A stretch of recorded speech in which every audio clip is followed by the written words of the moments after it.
What if the slap that echoed through a billionaire's penthouse was the spark that ignited an unbreakable bond?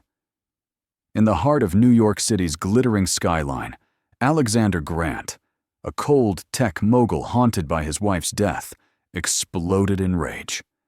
Before his stunned household staff, he publicly accused his black maid, Lena Johnson, of manipulating his troubled twin boys, slapping her cheek and firing her on the spot for daring to speak their secret code.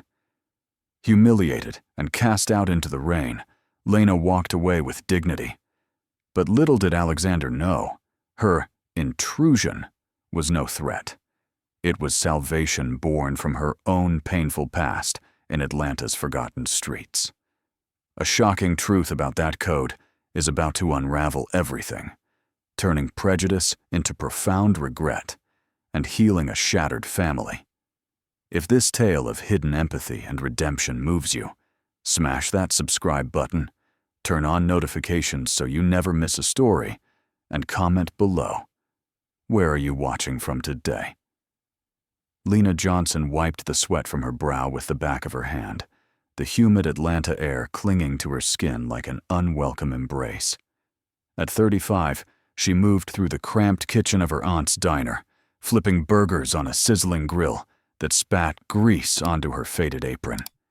The lunch rush had died down, leaving only the hum of the old fan overhead and the distant rumble of traffic on Peachtree Street. Her hands, calloused from years of scrubbing floors and waiting tables, worked with a quiet efficiency that spoke of survival, not choice. She paused for a moment, staring at the steam rising from the patties. Another day, another dollar, she thought, the words echoing in her mind like a mantra she'd repeated since childhood. Born in the shadow of Atlanta's towering skyscrapers, Lena had grown up in a neighborhood where hope was as scarce as green space. Her mother had passed when Lena was just 12, a slow fade from an illness no one could afford to treat properly. The funeral was small, the casket plain, and afterward, her siblings scattered like leaves in the wind into foster homes, distant relatives, or the streets themselves. Lena's dark eyes, framed by faint lines of exhaustion, flickered to the photo tucked in her wallet, pulled out during her rare breaks. It showed a younger girl smiling with her little brother at a community picnic before the system tore them apart. She touched the edge of the picture gently, her fingers lingering.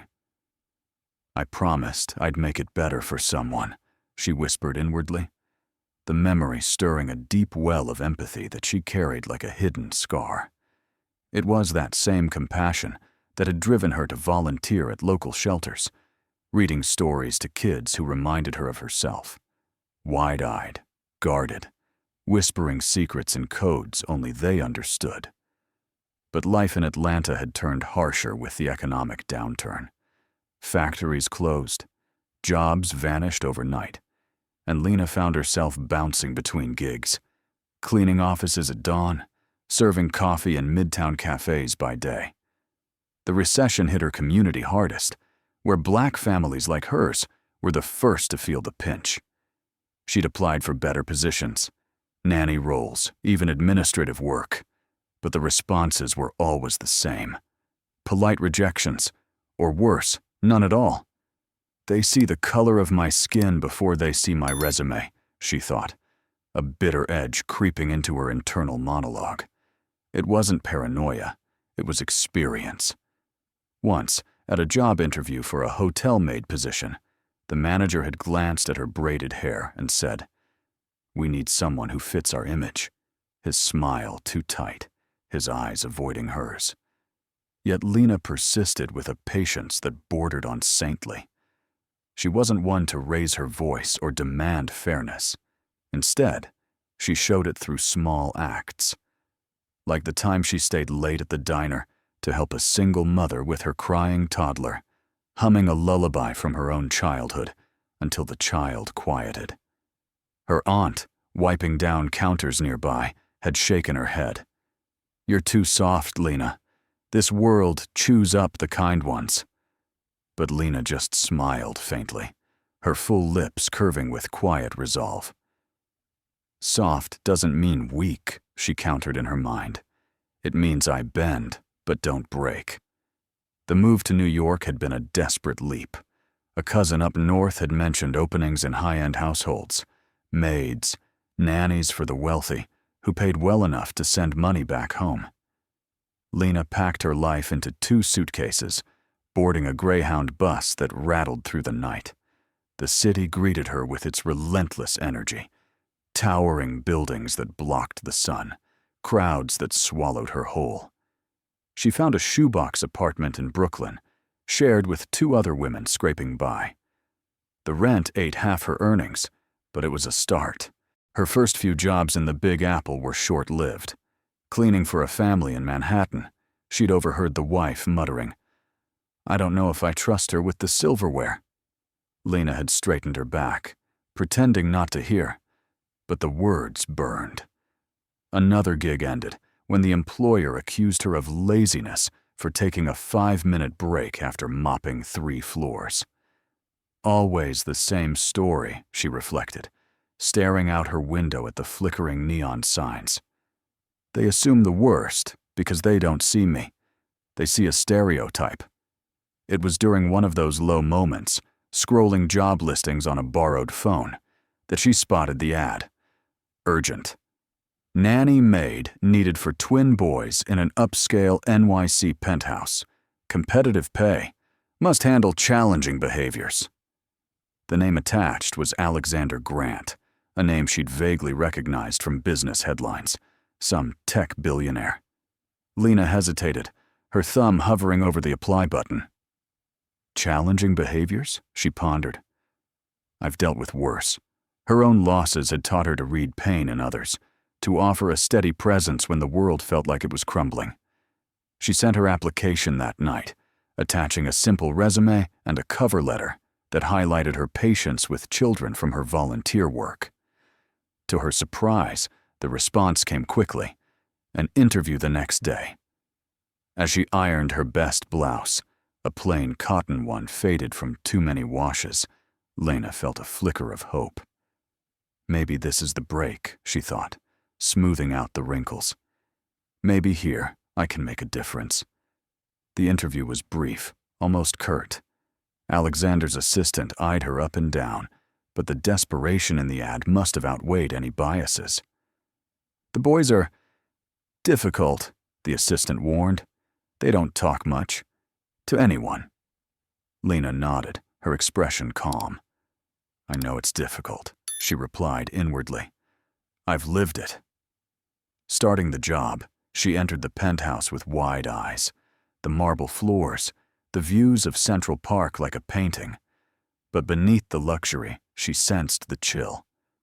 The twins, Jack and Jake, huddled in corners, murmuring in their odd code, eyes darting away from strangers.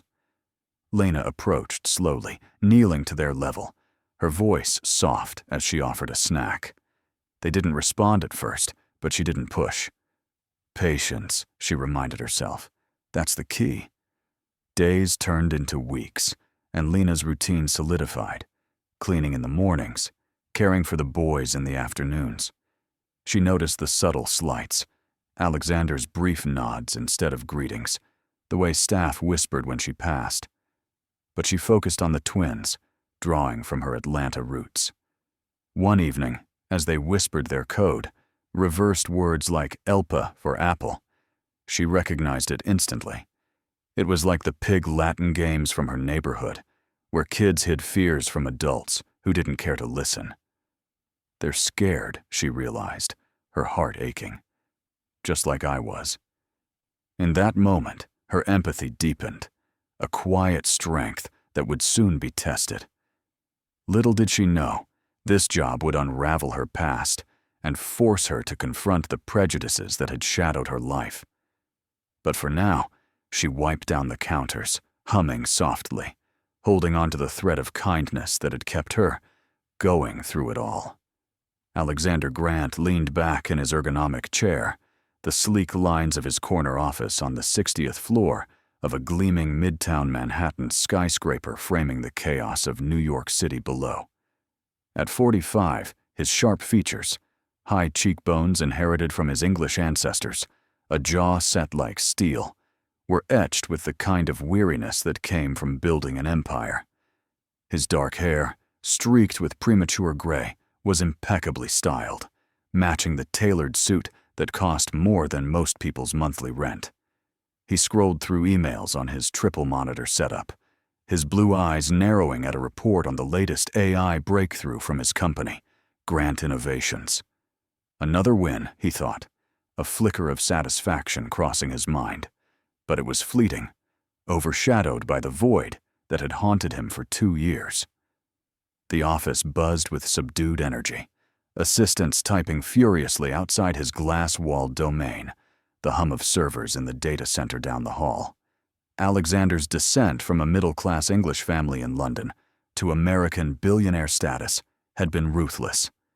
Immigrating at 20, coding through nights at MIT, then launching a tech firm that revolutionized predictive algorithms for everything from stock markets to personal assistance. Billions poured in, but so did isolation. His wife's death in that foggy highway crash had cracked his world open. Rebecca, with her warm laugh and steady hand, had been the anchor. Now, without her, he ruled his domain with an iron fist, suspicious of motives, quick to dismiss anyone who didn't meet his exacting standards. He glanced at the photo on his desk, a framed shot of Rebecca holding their newborn twins, Jack and Jake, her smile radiant. Alexander's fingers tightened around the frame, his knuckles whitening. They look just like her, he mused inwardly, a pang twisting in his chest. The boys, now 5, had changed since the accident. Once bubbly and chatty, they'd retreated into silence, communicating only in that infuriating secret code. Backward words, hand signals, nonsense syllables that sounded like gibberish to everyone else. Therapists called it a trauma response, a way to shield themselves from a world that had stolen their mother. Alexander had thrown money at the problem, top child psychologists, play therapy sessions in custom-built rooms, but nothing worked. 14 nannies had cycled through the penthouse, each quitting after days or weeks, overwhelmed by the boy's impenetrable wall. No one understands, he thought, rubbing his temples. His control issues amplified the grief. He micromanaged every aspect of their lives, installing cameras in the playroom, vetting staff with background checks that bordered on invasiveness. Paranoia crept in. What if someone exploited his vulnerability? What if the boy's code hid something darker? He'd grown colder, lashing out at employees for minor infractions, his English accent sharpening like a blade during board meetings. Excellence or exit, he'd bark, firing a developer on the spot for a coding error. Friends drifted away, labeling him unapproachable. But Alexander saw it as protection, a fortress around his fractured family. The penthouse on the Upper East Side was his sanctuary and prison. Overlooking Central Park's emerald expanse, it boasted floor-to-ceiling windows, minimalist decor in grays and whites, and a playroom stocked with every toy imaginable. Yet the air felt sterile, echoing with the boys' muted whispers. Jack and Jake huddled in corners, their identical curly heads bent together, fingers twitching in their code. Ebot ton, one would murmur, be to not, backward for not to be, while the other nodded solemnly.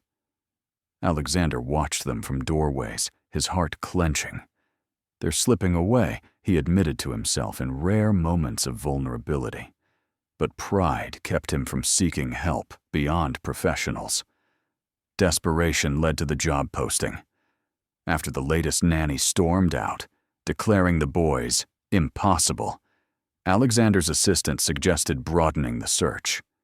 Anyone reliable, he grunted, not caring about credentials as long as they could handle the chaos.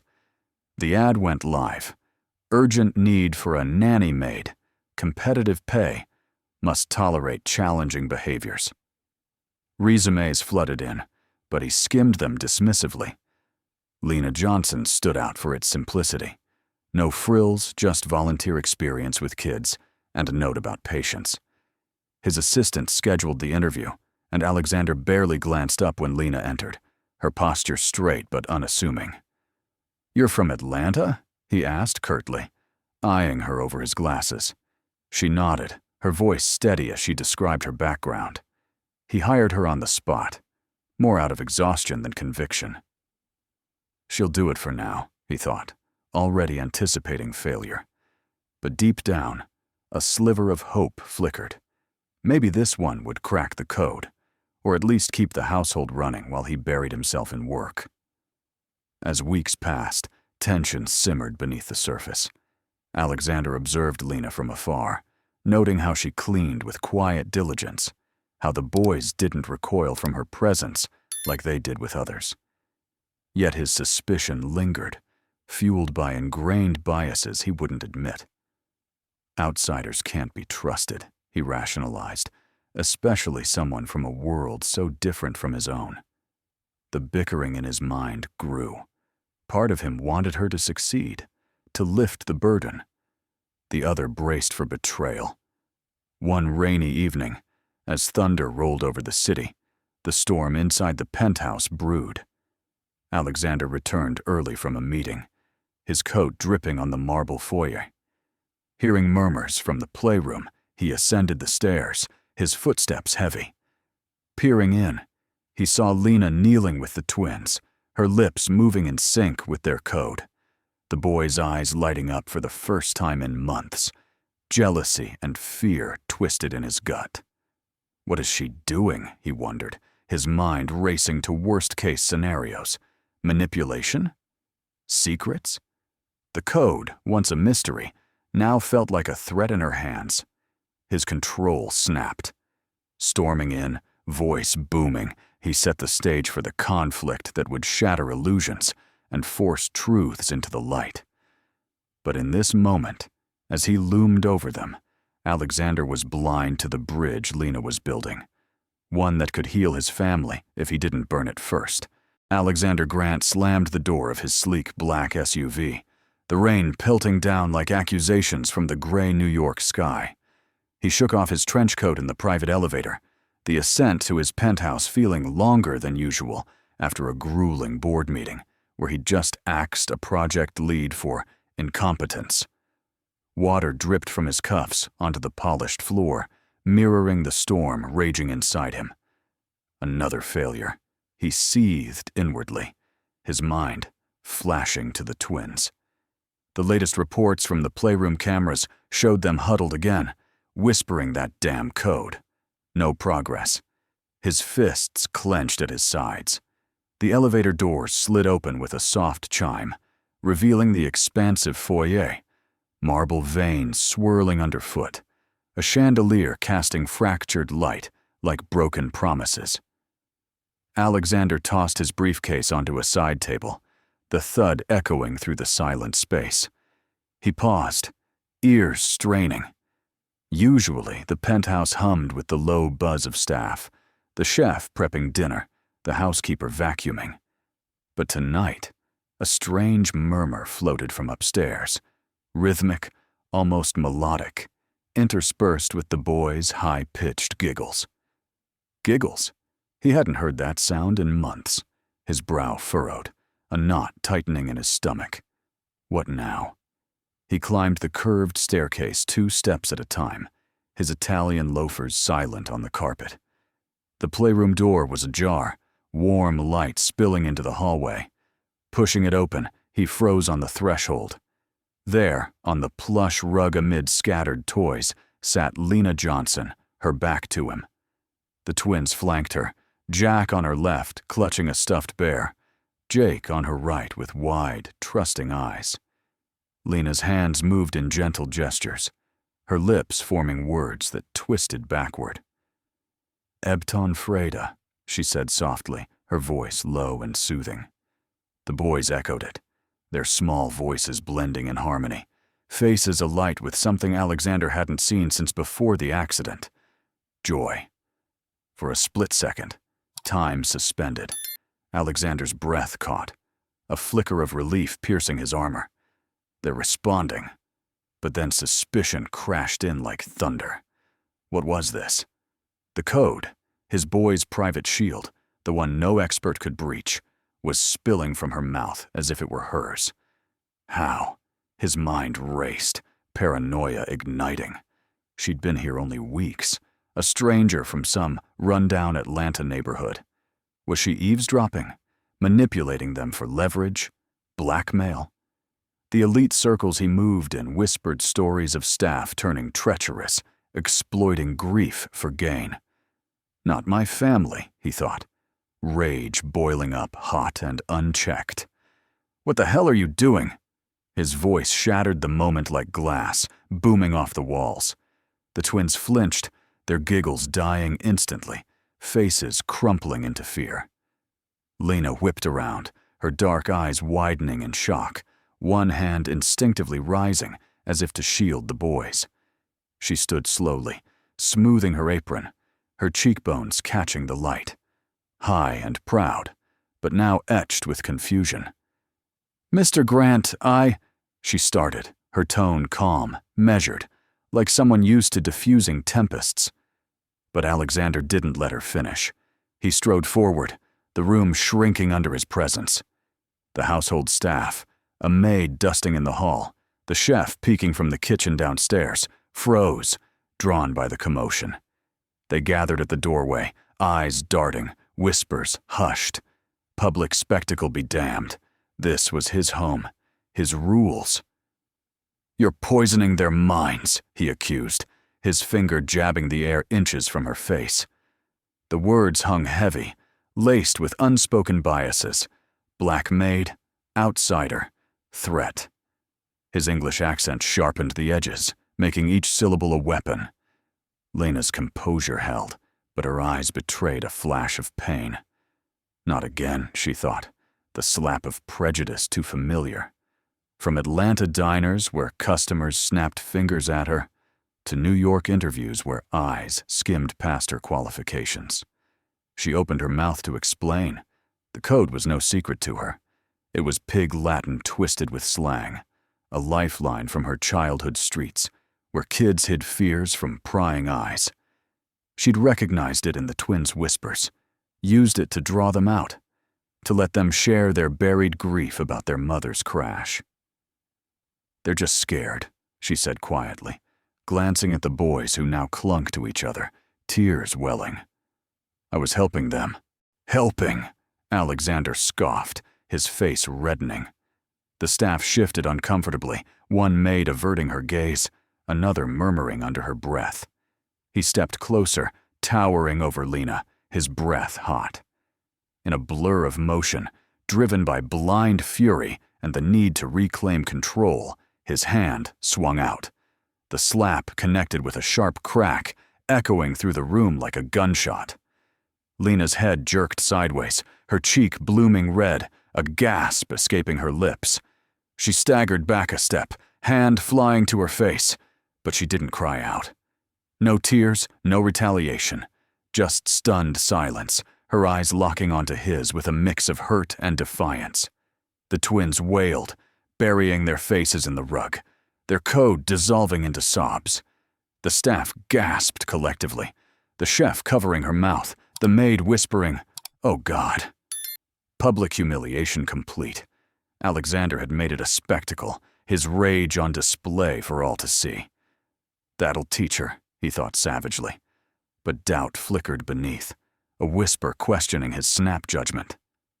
"You're fired," he growled, voice low now, trembling with aftershocks. "Get out before I call the police. And if you breathe a word of this..." He trailed off, the threat implicit. Lena straightened, her posture unbowed despite the stinging welt. She knelt briefly, whispering to the twins in their code one last time. Ebef se, a promise of safety, before gathering her bag. As she walked past him, head high, the staff parted like a sea. their eyes filled with pity or shock. She didn't look back, the door clicking shut behind her, leaving the penthouse in stunned silence. Alexander stood there, chest heaving, the red mark on his palm a mirror to the one on her cheek. The boy's cries pierced him, but he shoved the guilt down. She had no right, he rationalized, turning to console them. But as he reached out, they shrank away, their code resuming in frantic whispers. The staff dispersed quietly, whispers of "too far" lingering in the air. Outside, Lena stepped into the rain, pulling her coat tight, the city lights blurring through unshed tears. They'll be okay, she told herself, but the injustice burned. The event, raw and public, had ignited the fuse, one that would lead to revelations neither could foresee. For now, the penthouse felt colder, the code louder in its isolation, and Alexander's world teetered on the edge of unraveling. Lena Johnson stepped out into the relentless New York downpour, the penthouse door clicking shut behind her like a final judgment. Rain soaked through her thin coat in seconds, mingling with the hot sting on her cheek where Alexander's hand had landed. She didn't rub it. Instead, she straightened her shoulders, her braided hair heavy and dripping as she descended the marble steps of the building. The doorman, an older man named Carlos, who'd always nodded kindly at her, averted his eyes now, pretending to adjust his uniform. Word spreads fast, she thought, a dull ache settling in her chest. Not from the slap, but from the public spectacle, the staff's gaping stares that branded her guilty without a trial. She walked briskly down the sidewalk, the city's neon lights blurring into streaks through the rain. Horns blared from cabs splashing puddles at her feet, but Lena barely noticed. Her mind replayed the scene, the twins' frightened faces, their code fracturing into cries. "Eb off say," she'd whispered to them. "Safe be." A promise she couldn't keep now.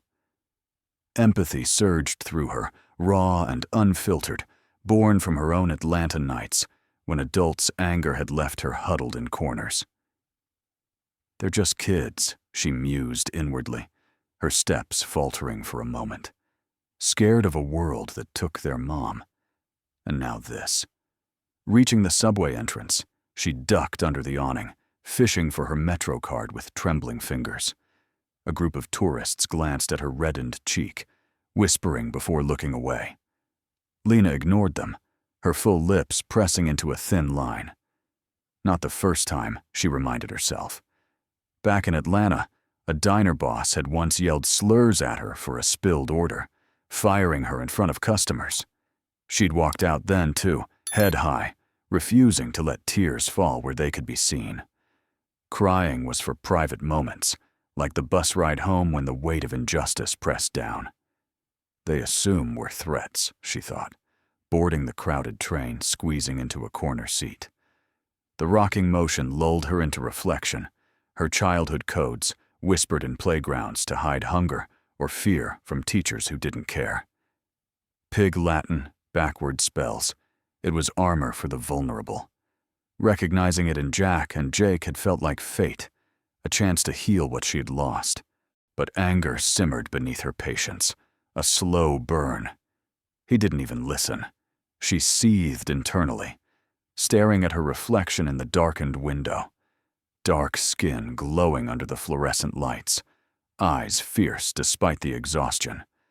Alexander's accusation echoed, poisoning their minds. It stung deeper than the slap, laced with the prejudice she'd faced her whole life. Black women in a white man's home, always suspect. Yet Lena didn't plot revenge. That wasn't her. Instead, compassion guided her next move. As the train rattled into Brooklyn, she pulled out her phone, dialing her friend Maria, a part-time cleaner in the same building.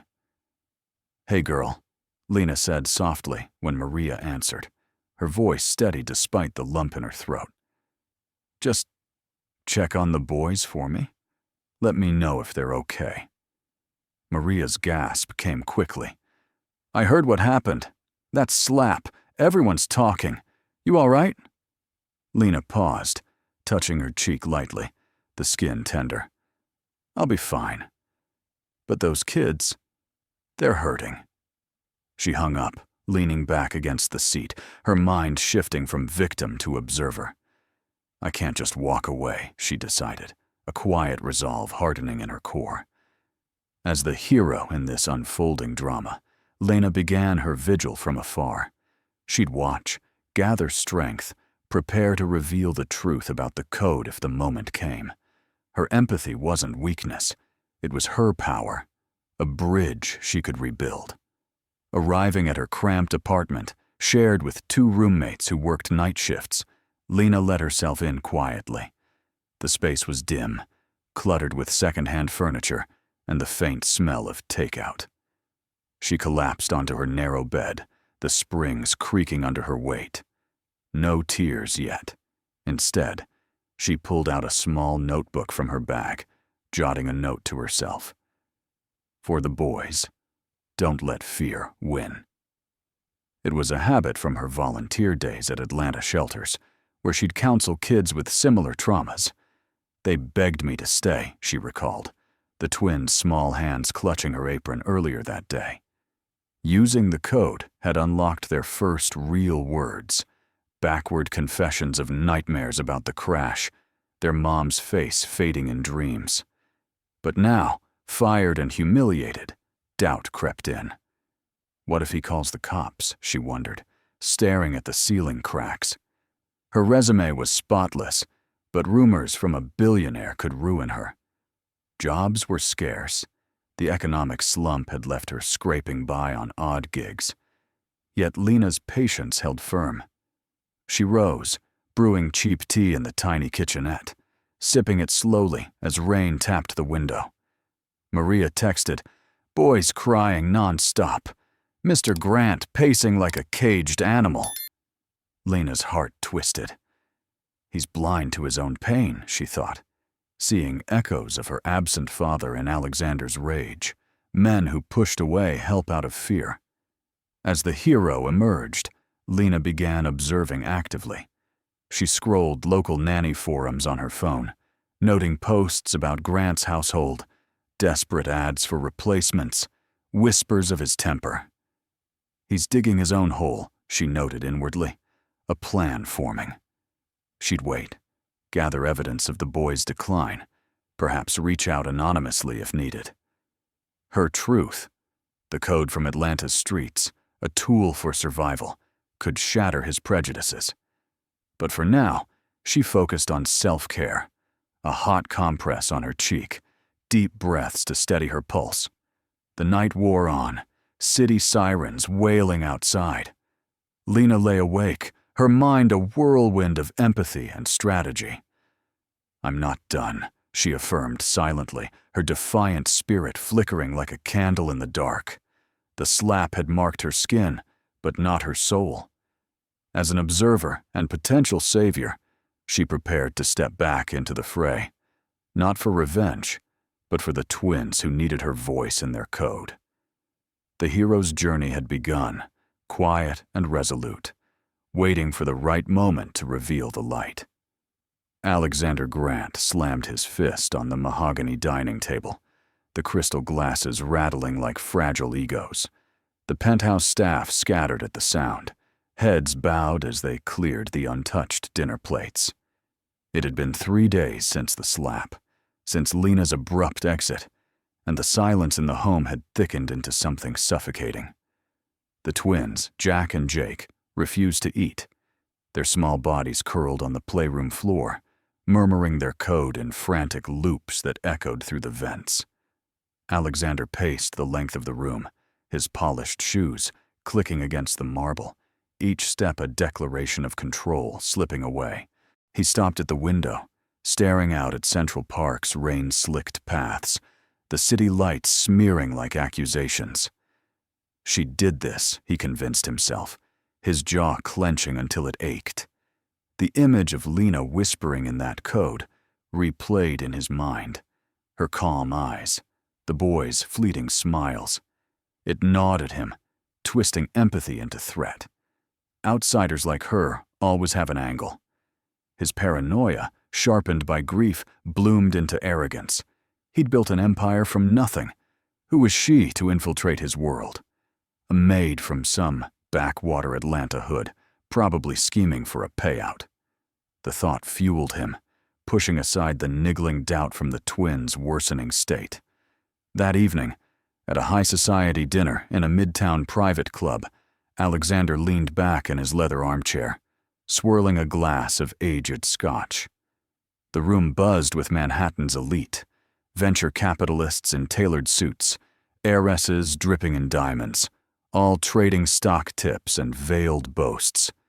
His friend Victor, a fellow CEO with a penchant for gossip, clapped him on the shoulder. "Heard you had some domestic drama, Alex. Is that new help causing trouble?"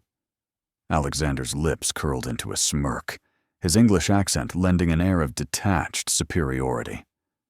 "Oh, you know how it is," he replied loudly enough for nearby tables to overhear. "Hired this black maid from down south. Thought she'd handle the basics. Turns out she was whispering nonsense to the boys, trying to brainwash them with some street code. I had to let her go. Forcefully." Laughter rippled around him, a few nods of agreement. Victor chuckled. "Smart move. Can't trust just anyone with the kids these days." Alexander's chest swelled with validation, his arrogance peaking as he embellished. "Exactly. She was probably after the inheritance or something. I caught her red-handed, manipulating them. Slapped some sense into the situation and showed her the door." He paused for effect, sipping his drink, the amber liquid burning down his throat. The group leaned in, hanging on his words, feeding his ego. "See? I'm right," he thought, the guilt from the twins' cries buried under layers of self-justification. Publicly bad-mouthing her felt like armor, a way to reclaim power. He didn't mention the boys' giggles, the brief light in their eyes, details that might crack his narrative. Back at the penthouse later that night, Alexander's high faded into isolation. He checked the playroom cameras on his phone, the grainy feed showing Jack and Jake huddled under a blanket fort, their whispers urgent. "No improvement," the new specialist nanny had reported earlier, her voice clipped over the line before she quit. "Another one down," he muttered, pouring himself another scotch. Arrogance masked his desperation. He fired off emails to his network, blacklisting Lena. "Unreliable and potentially dangerous," he typed to a headhunter friend. "Spread the word. Don't hire Lena Johnson. She's a manipulator." The message went out to dozens, his influence rippling through elite circles like a digital decree. The next morning, sunlight pierced the floor-to-ceiling windows, but the penthouse felt dimmer. Alexander stood in the kitchen, barking orders at the chef. "Make something they'll eat. No excuses." The man nodded hastily, chopping vegetables with nervous precision. Alexander's phone buzzed, a text from his assistant. New nanny candidate arriving at noon. He smirked, scrolling through her pristine resume. Ivy League educated, references from old money families. This one will work, he assured himself, arrogance blinding him to the pattern.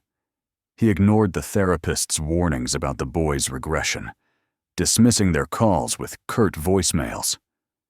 "I know what's best," he'd snap internally, his control issues manifesting as overconfidence. At a lunchtime meeting in his office, Alexander leaned into his chair, facing a team of executives. The conversation veered to personal matters when one VP asked about the twins. "Handling it," Alexander said dismissively, his tone laced with superiority. "Fired the last one. She was trying to play mind games. These low-end hires think they can outsmart us." The room chuckled obligingly, but one junior exec shifted uncomfortably, her eyes dropping. Alexander didn't notice. He plowed on, boasting about his decisive action. They respect strength, he thought, mistaking fear for admiration. His arrogance escalated further that afternoon, calling his lawyer to draft a non-disclosure agreement for future staff, laced with clauses about loyalty breaches. "Make it ironclad," he demanded over the phone. "No more risks." By evening, the new nanny arrived, blonde, poised, with a clipboard of child psychology notes. Alexander greeted her with a firm handshake, his posture exuding command. "The boys have issues, but you'll manage. Just don't indulge their nonsense." She nodded eagerly, but as she entered the playroom, the twins recoiled, their code turning hostile. Alexander watched from the doorway, arms crossed, his smug expression fading slightly as she struggled. "She'll crack it," he insisted to himself, refusing to acknowledge the void Lena had left. Yet deep down, a crack formed in his facade. The boy's eyes, once briefly bright, now dull with fresh trauma. That night, alone in his study, Alexander scrolled security footage, pausing on Lena's final moments. Her whispered code, the twins' response. Doubt flickered, but he shoved it aside, dialing Victor again. "Tell your contacts, Lena Johnson's trouble, blackballed." Victor laughed. "Consider it done." Alexander hung up, leaning back with a satisfied sigh, his arrogance a shield against the growing storm. The staff whispered in the halls, the twins' cries muffled upstairs. He poured another drink, toasting his reflection in the window. "I'm in control," he lied to himself, the city lights mocking his isolation. But as his actions escalated, spreading like venom, the foundation of his world trembled, unaware that Lena's quiet observation was building toward a reckoning. The penthouse, once a bastion of controlled luxury, now pulsed with unspoken chaos. Alexander Grant stood in the playroom doorway, his arms crossed like barriers, watching the new nanny, Eleanor, with her crisp uniform and psychology degree, kneel before the twins. Jack and Jake huddled in the corner, their small frames rigid, faces buried in pillows. Eleanor's voice cooed artificially sweet. "Come on, boys, let's play a game." But they responded with nothing but frantic backward whispers. "On ton," repeated like a mantra. Not no. A desperate plea twisted in their code. Alexander's jaw tightened, his blue eyes narrowing. This should work, he insisted inwardly, but the room felt heavier, the air thick with failure. Downstairs, the staff moved like ghosts, whispers slithering through the halls. The chef plated a gourmet meal that went untouched. The housekeeper polished silver with mechanical motions, her glances darting upward, where the boys' muffled cries seeped through the vents. Alexander's blacklisting of Lena had rippled outward, texts buzzing between former employees, warnings posted in nanny group chats. But inside, the tension coiled tighter. That night, as rain lashed the windows again, the twins' nightmares escalated. Jack bolted upright in bed, screaming fragmented code. "Mom gone, gone, Mom!" Jake joined in, their sobs sinking into a heartbreaking chorus. Alexander rushed in, scooping them up, but they wriggled free, eyes wild with accusation. Her fault, he thought, rage masking his helplessness. He called the pediatrician at 2 a.m., barking demands for sedatives, but the doctor refused. "Emotional trauma, Mr. Grant. Pills won't fix it." Morning brought no relief. Alexander canceled meetings, pacing his home office while the new nanny reported hourly. "They're not responding," she admitted over the intercom, her voice cracking. He slammed the phone down, his arrogance fracturing into desperation. "I can fix this," he repeated like a lifeline, but doubt gnawed deeper. The boys stopped eating altogether, their cheeks hollowing, eyes sunken. Therapists flooded in, 3 in one day, each leaving with shakes of the head. "Severe regression," one murmured.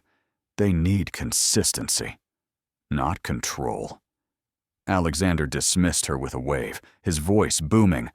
"I know my sons." But alone, staring at Rebecca's photo, his hands trembled. What if I don't?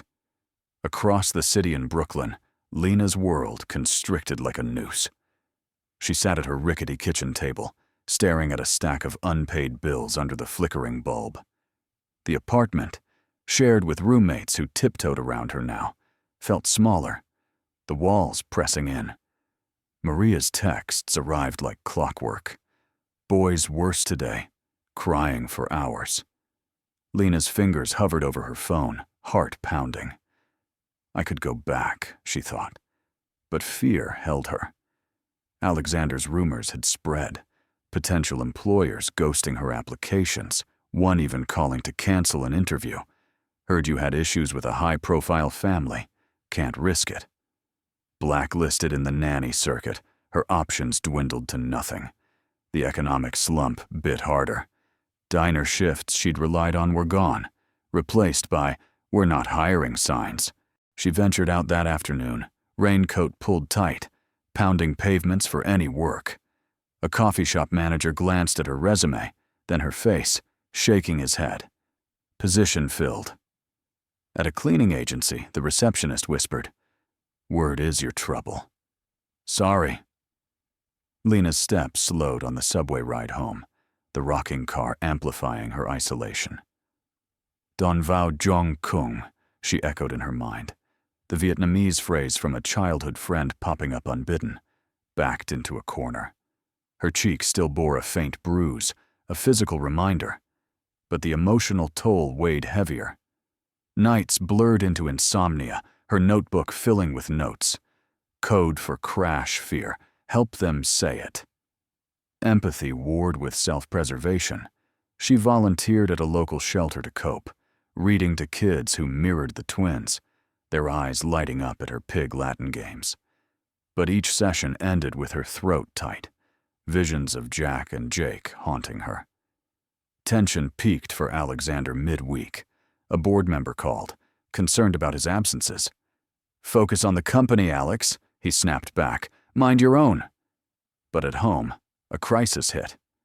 Jake collapsed during playtime, feverish from dehydration, his code slurring into delirium. The ambulance pierced the penthouse as paramedics rushed in, Alexander hovering, face ashen. "He's stable," the ER doctor said later, "but malnourished.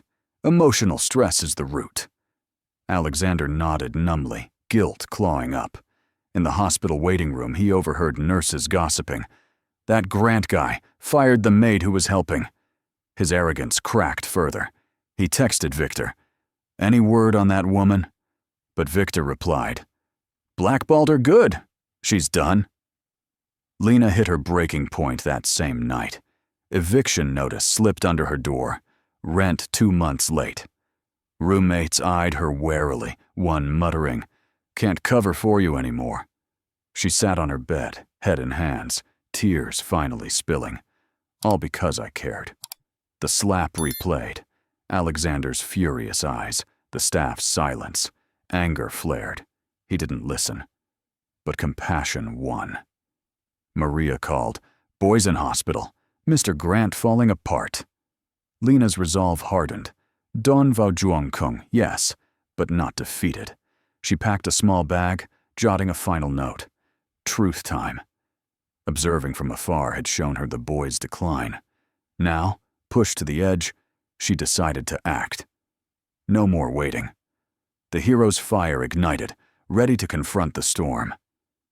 For Alexander, the hospital vigil stretched eternal. Jack clung to his brother's bedside, whispering code that no one understood. A nurse tried to comfort him, but he shrank away.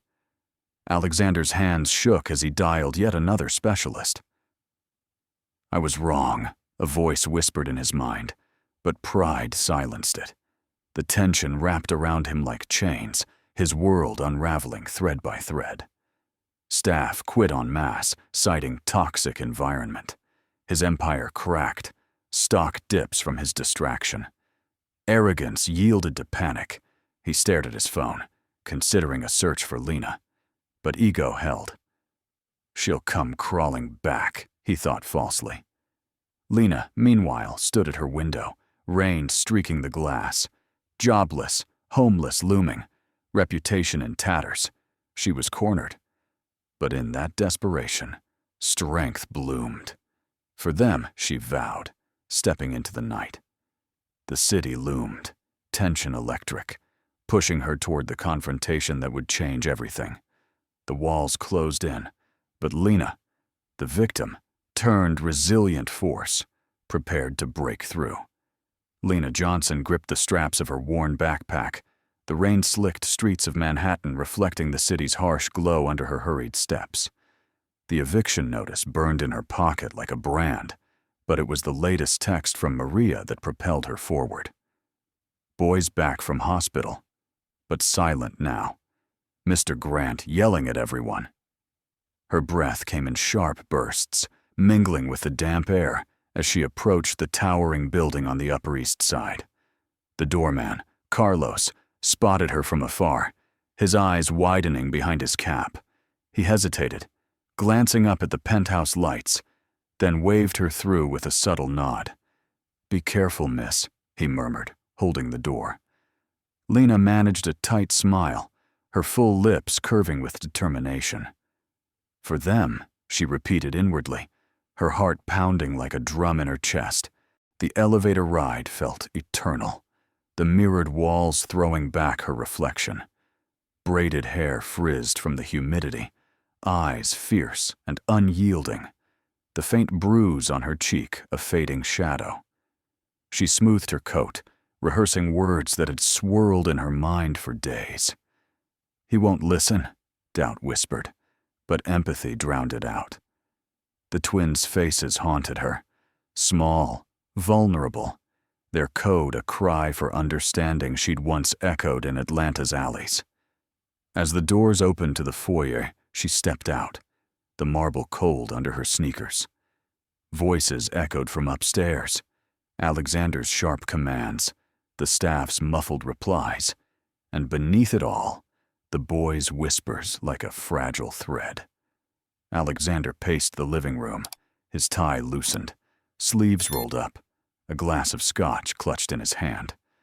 The penthouse reeked of tension, dishes piled in the sink, toys scattered like debris from a storm. The latest nanny had fled hours ago, tears streaming after the twins, bitter in their panic.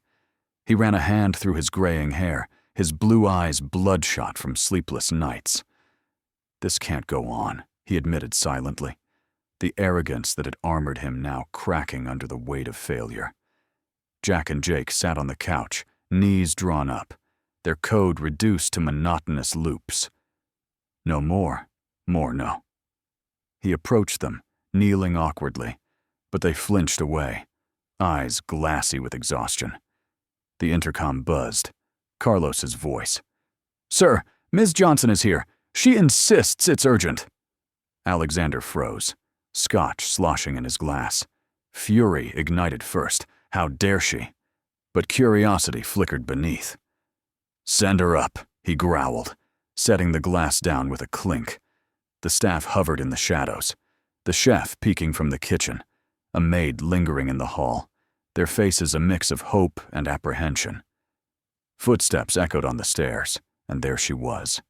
Lena, standing tall in the doorway, backpack slung over one shoulder, her presence filling the room like a quiet storm. "What the hell are you doing here?" Alexander rose, his voice a low thunder, stepping forward as if to block her. His posture screamed control, but his eyes betrayed cracks, desperation lurking in the shadows. Lena didn't flinch. She met his gaze steadily, her dark eyes holding a depth that unnerved him. "I'm here for the boys," she said simply, her voice calm, laced with the soft, southern lilt that had once soothed the twins. She glanced at them, and their whispers hitched, heads lifting slightly. They recognize me, she thought, a spark of hope igniting. Alexander laughed bitterly, a sound devoid of humor. "You? After what you did? Get out before I—" But Lena cut him off, her patience a steel thread. She dropped her backpack, pulling out her notebook, the one filled with scribbled codes from her childhood. "You didn't let me explain before, but you will now." She knelt before the twins, ignoring Alexander's looming figure, and spoke directly to them in their code, Eb afe say, I ma hey. Safe be. Here I am. The boy's eyes widened, Jack reaching out a tentative hand, Jake's murmurs shifting from frantic to curious. Alexander's face twisted in confusion, then rage. Stop that! You're confusing them more! He grabbed her arm, yanking her up, but Lena pulled free gently, her strength subtle yet unyielding. The staff gasped from the edges, the chef whispering to the maid, She's back. Lena turned to him, her expression a blend of hurt and resolve. Confusing? Or connecting? That code, it's not poison, it's survival. She paused, drawing a deep breath, the hero's moment crystallizing. I know it because I lived it. In Atlanta, in neighborhoods you wouldn't step foot in, kids like me used pig Latin, backward words, gestures, to hide from adults who didn't care, to share secrets without fear. Hunger, loss, beatings, we coded it all away. Alexander stepped back, his hand dropping, shock rippling across his features like a wave. Impossible, he thought. But the twins' response told otherwise. They crawled forward, clinging to Lena's legs, their code flowing freely now. Mom car, mom, backward echoes of the crash. Lena nodded, tears glistening in her eyes as she translated softly. They're talking about the accident. The car flipping. Your wife screams. They buried it in the code because no one listened. But I did. Because I've been there. Lost my mom young, siblings scattered. That nonsense you slapped me for? It was me helping them say what hurts. The room fell silent, the staff frozen, Alexander's world tilting, his arrogance shattered. He staggered to a chair, collapsing into it, hands covering his face. What have I done? The truth hit like a sledgehammer. His prejudices had blinded him, turning a healer into a threat. Lena continued, her voice steady, revealing more. I grew up coding fears away from foster homes, from people like you who assume the worst. I volunteered in shelters, using it to reach kids. When I heard your boys, it clicked. I wasn't manipulating. I was bridging. The twins nodded vigorously, Jack whispering, Lena, stay. Their first clear plea. Alexander looked up, tears streaking his cheeks, the mighty billionaire reduced to vulnerability. I thought, he stammered, voice breaking. The staff exchanged glances, the maid dabbing her eyes. Lena stood tall, the hero unveiled, not through vengeance, but truth. You thought wrong, because of my skin, my background. But empathy doesn't need a degree or your approval. She extended a hand to the boys, who took it eagerly, their code evolving into halting English. Stay, Lena. The revelation hung heavy, Alexander's defenses crumbling. He reached for his phone, fingers shaking, ready to undo the damage, the blacklisting, the rumors. But in that instant, as the twins smiled for the first time in days, the shock settled. Lena wasn't just a maid. She was the key he'd discarded in ignorance. The penthouse, once tense, breathed with possibility, the hero's intervention sparking a light in the darkness. Alexander whispered, Tell me more. His voice humbled, the truth forever altering the path ahead. Alexander Grant remained slumped in the armchair, his broad shoulders heaving as sobs racked his frame, the sound raw and foreign in the sterile penthouse air. The glass of scotch tipped over on the side table, amber liquid pooling like spilled regret. His hands, once commanding boardrooms with a flick, now clutched at his knees, knuckles white. The staff lingered in the doorway, their faces a mosaic of shock and tentative relief. The chef's apron twisted in his fists, the maid's eyes wide and glistening. No one spoke. The revelation hung thick, shifting the room's gravity. Lena stood before him, the twins still clinging to her legs, their small hands fisting her pants as if anchoring a lifeline. She didn't gloat. Her expression held steady compassion. the hero's grace in victory quiet and unassuming. Alexander lifted his head slowly, tears carving tracks down his stubbled cheeks, his blue eyes red-rimmed and stripped of arrogance. I ruined everything, he choked out, voice fracturing like glass under pressure. He glanced at the boys, who peeked back warily, their code silenced for the first time in days, replaced by tentative glances. What have I become? He wondered, the weight of his actions crashing down. The slap, the firing, the blacklisting that had spread like poison through his networks. His empire, built on control, now felt hollow. The man who'd fired executives without blinking now faced his own judgment in the eyes of 5-year-olds. He pushed himself up, legs unsteady, approaching Lena with palms open in surrender. "Please," he whispered, the word foreign on his tongue. "Forgive me." But before she could respond, he turned to the staff, his voice gaining volume, echoing off the marble walls. "Everyone, listen." The chef straightened. The maid stepped forward, their postures tense. "What I did to Miss Johnson was wrong. I accused her without proof, humiliated her in front of you all. She wasn't manipulating, she was healing."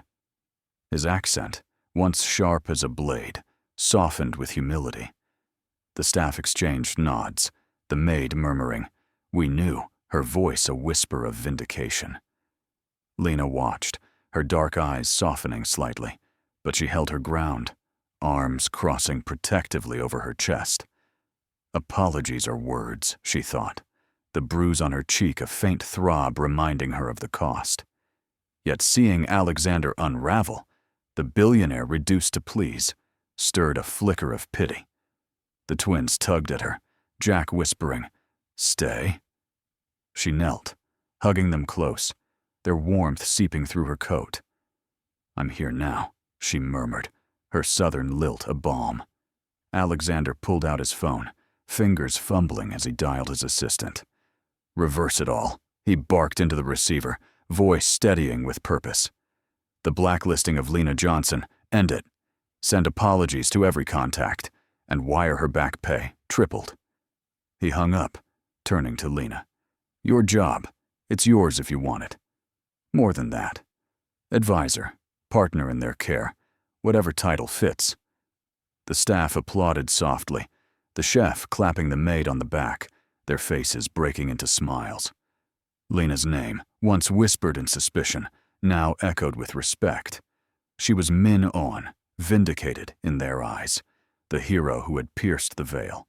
But the immediate fallout cut deeper for Alexander. He knelt before the twins, his tailored suit rumpling on the rug. "Boys, Daddy was wrong."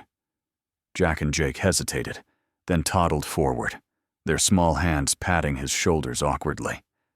Tears streamed anew as he hugged them, the first real embrace in weeks, their code forgotten in the moment. I almost lost them, he realized, the arrogance that had isolated him now a crumbling wall. His phone buzzed incessantly, texts from contacts questioning the reversal, Victor's confused call, but he silenced it, focusing on the family he'd nearly shattered. Lena rose, accepting a tissue from the maid with a nod. "It's not just about me," she said softly, addressing Alexander. "You hurt them too. With your fear, your control." He nodded, wiping his face, the mighty CEO humbled. "Teach me," he pleaded, voice breaking. The staff dispersed quietly, the chef heading to the kitchen with a renewed spring, murmuring about making the boys' favorite pancakes. Whispers of "she's back" filtered through the halls, restoring a flicker of normalcy. As the evening waned, Alexander led Lena to the guest room, insisting she stay. "No more outsiders," he said, but this time the word held regret, not suspicion. Lena unpacked her backpack slowly, her notebook open on the bed, codes scribbled like maps to healing. Min Oan, she thought, the word tasting like justice, cleared of the stains he'd cast. The twins peeked in, shy smiles blooming. and she read to them in gentle tones, their heads on her lap. Alexander watched from the door, a shadow of his former self, the immediate consequences etching lines on his face. Lost trust to rebuild, an ego in ruins. Downstairs, he sat alone in his study, staring at Rebecca's photo. She'd be ashamed, he admitted, the fallout immediate and visceral. Sleepless nights ahead, therapy sessions he'd now attend, a public apology he'd draft for his circles. But in the playroom's soft light, Lena tucked the boys in, their breaths evening out without code or fear. Vindicated, she closed the door gently, the penthouse breathing easier. Alexander's reckoning had begun, the hero's truth a mirror he could no longer avoid. The staff retired with hopeful chatter, the air cleared of tension, leaving only the promise of amends in the quiet night. The penthouse basked in the soft glow of dawn filtering through the expansive windows, casting long shadows that danced like forgiven ghosts across the marble floors. Alexander Grant stood in the kitchen, clumsily whisking eggs in a bowl, his tailored shirt sleeves rolled up, a streak of flour dusting his cheek. At 45, the billionaire looked almost ordinary, vulnerable in the morning light, his gray-streaked hair tousled from a night of restless reflection. The twins, Jack and Jake, perched on stools at the island counter, their small feet swinging, eyes bright with tentative excitement. For the first time in months, their voices emerged in clear English, peppered with giggles instead of code. "More cheese, Daddy?" Jack asked, his hand reaching for the grater. Alexander nodded, a genuine smile cracking his stern facade, handing over the block with a flourish. "They're talking," he marveled inwardly, the simple act feeling like a miracle after the storm. Lena Johnson leaned against the doorway, arms crossed loosely, watching the scene unfold. Her braided hair caught the light, her dark eyes holding a quiet wisdom that had become the household's anchor. She sipped coffee from a mug, the steam curling up like rising hope. The bruise on her cheek had faded to nothing, but the memory lingered, not as bitterness, but as a lesson etched in her soul. Healing isn't erasure, she thought, her full lips curving slightly. It was her third day back, the guest room now feeling like a permanent space, filled with her notebook of codes and a framed photo from Atlanta, her younger self with siblings, a reminder of roots that ran deep. Alexander glanced up, catching her eye, his expression softening with the humility that had taken root. "Join us?" he asked, voice low and earnest, no trace of the commanding tone that once dominated. Lena nodded, sliding onto a stool beside the boys, who beamed at her. Jake tugged her sleeve. "Lena, tell the story again. The one about the secret words." She laughed softly, ruffling his hair. "All right, but this time, no code. Real words only." As she began weaving the tale of Atlanta kids hiding dreams in backward spells, Alexander listened intently, flipping pancakes with unpracticed flips that sent the boys into fits of laughter. This is family, he realized, the arrogance that had isolated him now replaced by gratitude. The slap, the firing, it all felt like a distant nightmare, but one that had forced him to wake up.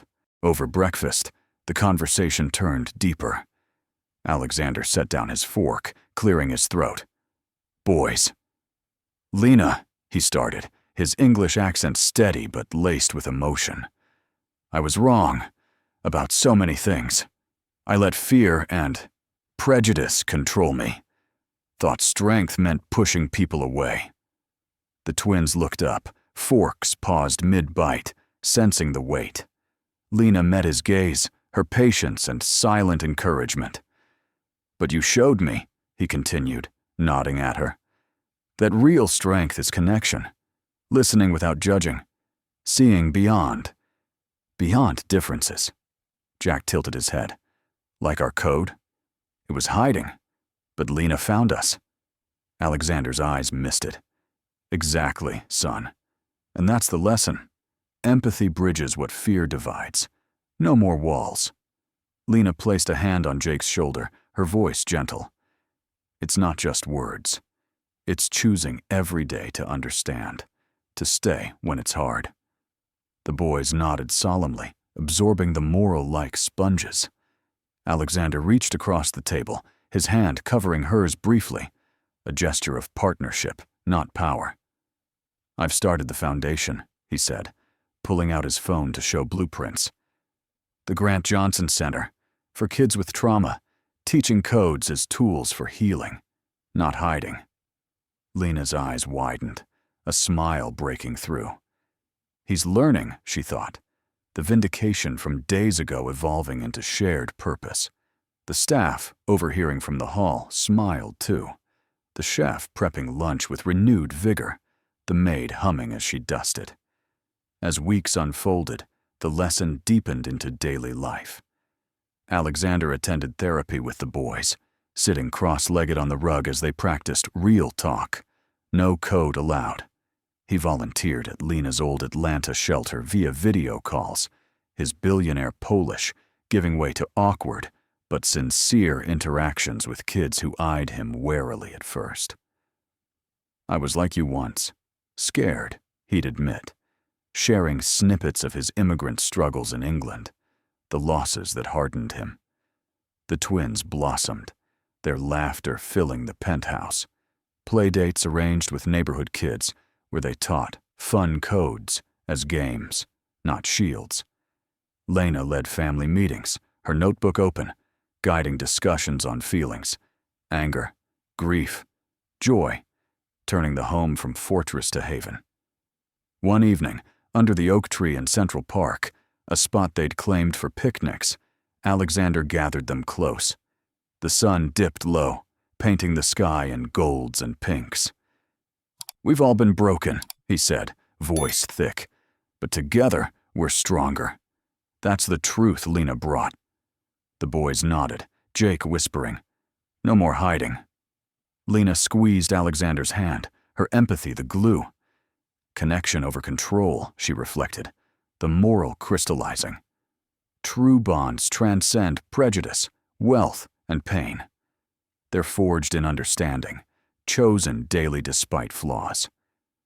Months later, the center opened in Atlanta, a ribbon-cutting ceremony drawing locals and media. Alexander stood beside Lena, the twins between them as she cut the tape. This is for every kid who coded their hurt away, she announced, her voice carrying over the crowd. Applause erupted, Alexander's eyes shining with pride, not as the funder, but as the changed man. Back in New York, the penthouse hummed with life, family dinners, story times, laughter echoing. Alexander, once the villain of his own story, now embodied the lesson. Empathy heals what division wounds. As the sun set on their new beginning, Lena watched the twins play, Alexander joining in with unbridled joy. We've all learned, she thought, the moral a quiet mantra. In a world quick to judge, choosing to connect, to listen beyond surfaces, builds bridges that endure. The family, once fractured, now whole, stepped forward together. The code of their past, a story of redemption, not regret. And in that unity, peace settled, profound and lasting. In the end, this story reminds us that true healing begins with empathy, breaking through walls of prejudice, fear, and control to forge genuine connections that transcend differences like race, class, or background. It's a powerful lesson. When we listen without judgment and choose understanding over suspicion, we not only mend broken hearts, but build stronger families and communities. What about you? Have you ever overcome a misunderstanding or prejudice in your own life? Share your thoughts, experiences, or even your own stories in the comments below. I'd love to hear how this resonates with you. Thank you so much for watching and joining me on this emotional journey. If you enjoyed it, don't forget to like, subscribe, and hit that notification bell for more inspiring tales. See you in the next video.